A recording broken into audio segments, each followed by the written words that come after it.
guess what? There's a food crisis happening. And so Wall Street Journal does an article about it, right? And so here's what they say about the food crisis, right? It's being caused by Ukraine. It says supplies of wheat and other foodstuffs are blocked in Ukraine's Black Sea ports.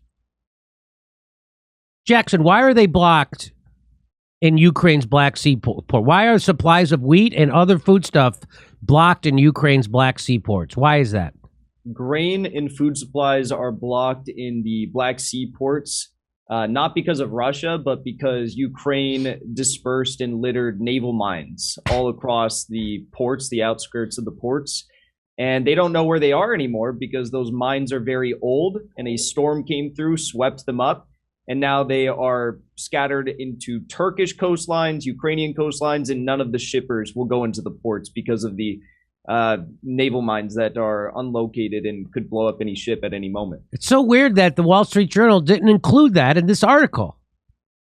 Yeah, it's so weird. The entire mainstream apparatus is vaguely blaming Russia, but General Mark Milley went out and did a press briefing on this just 2 days ago. And he even admitted that the naval mines, he didn't say whose naval mines they were, but he said it was the naval mines that are causing the blockade. Supplies of wheat and other foodstuffs are blocked in Ukraine's Black Sea ports by Ukraine, creating shortages and sending prices higher in nations such as Egypt, the world's biggest wheat importer. Energy supply chains face dislocations, too, as Russian oil is increasingly shunned in global oil markets. Shunned? You mean they're not going to buy it to try to frickin' crush? And so the United States can sell their... Okay. Wheat prices in Chicago, the global benchmark, have surged more than 50% this year and are close to record highs at about $12 a bushel. Corn has risen 32% and soybeans 26%. Benchmark Brent crude prices have climbed 46% to about $114 a barrel, while diesel and gasoline prices have rallied to a series of records, and U.S. natural gas prices have more than doubled in 2022.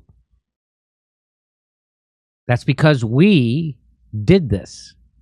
The commodity shock has fanned inflation in the United States and Europe, pushing central banks to raise interest rates and hurting low-income consumers. So this war is hurting low-income people. Okay. For many poorer economies, higher import prices risk also feeding into financial stress by draining foreign currency reserves and boosting financial requirements from overseas. So it's hurting the poor and the weak. The most pressing concern for officials and executives is the availability of food, as Russia blockades Ukraine's Black Sea ports and fertilizer supplies from Russia and Belarus are disrupted. You want to add anything to that, Jackson, to that paragraph? Yeah, I mean, there's other U.S. generals, the nominated next NATO general commander. He came out today. I think his name's like Cavilo, and he came out today and said that because of the naval mines, they're working on trying to export the grain to Western Europe through railways. So they're fully admitting that it's the mines that are causing the blockade, not Russian ships. But right here, the media is buying their own garbage as per usual. And so here's the Wall Street Journal telling you a lie, that it's Russia doing it. Mm-hmm. Right. That's a lie.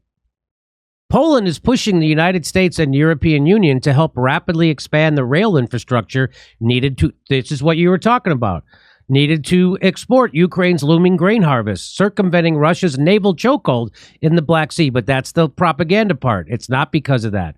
Russia is the world's biggest wheat exporter. I didn't know that. And Ukraine the fifth. If the European Union is counted as a single exporter, okay.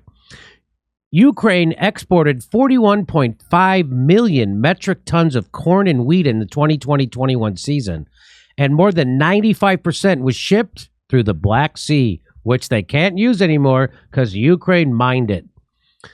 So now this guy, I caught this on the Twitters, Stephen Goins, he read that same article, and he, like me, he wanted to let you know the stuff they left out. And so this is very interesting.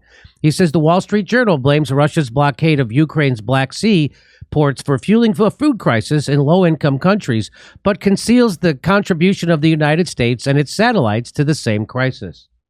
So he has a short thread. I'll read it to you.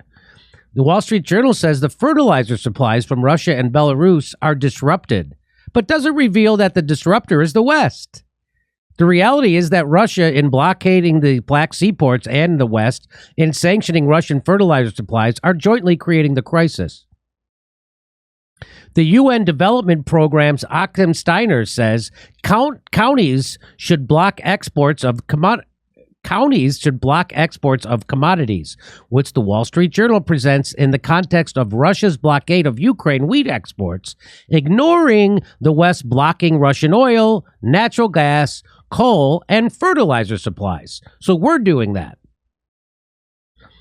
Energy historian Daniel Yergin notes, high energy prices are fueling inflation in food prices by boosting the cost of food fertilizer, which is made with natural gas and of transportation. Rising energy prices are due in part to Western sanctions on Russia, oil, gas, and coal. They don't tell you that.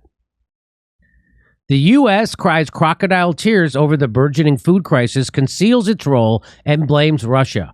What's more, it does nothing to bring the crisis to an end, instead doing all it can to prolong the war in Ukraine to reap its many rewards. And then he says, rewards to the U.S. of the war in Ukraine, weaker Russia, European energy markets reorientated from Russia to U.S.-controlled suppliers. That's a big one. Russia gives 40% of the energy to Europe, and now U.S.-controlled suppliers want that market. Expansion of NATO, that's also a plus. Booming weapon sales for U.S. merchants of death, that's that $40 billion. Plus Europe more firmly under the U.S. thumb. Those are all the benefits of the Ukraine war for the United States. Wall Street Journal doesn't tell you any of that, and they don't tell you the real cause of all the shortages, the food shortages, or the spike in gas and oil prices. Let me bring in Jackson. Anything else you'd like to add to this? Yeah, one interesting part in that Wall Street Journal article also mentioned that Russia's going to be hit because of all the sanctions on their energy and commodities. And they talk about the looming commodity crisis. But Russia's economy is commodity production. It's energy, coal, natural gas, these sorts of things. Russia's energy exports have increased dramatically throughout the war because they're exporting to India, South Africa, Pakistan, and China. And they're actually making a lot more money. Their energy tax revenues are expected to go up 48% because the U.S. has caused this crisis and gas prices, oil prices are shooting up. So again, as per usual, the media is ignoring the truth, and Biden's policies have actually backfired, helped Russia, and hurt working people in Europe and the U.S. 100%. Hey, we're doing stand-up comedy in Irvine, California, Las Vegas, San Diego, Salt Lake City, Indianapolis, Louisville, all over the place. Go to jimmydorecomedy.com for a link for tickets.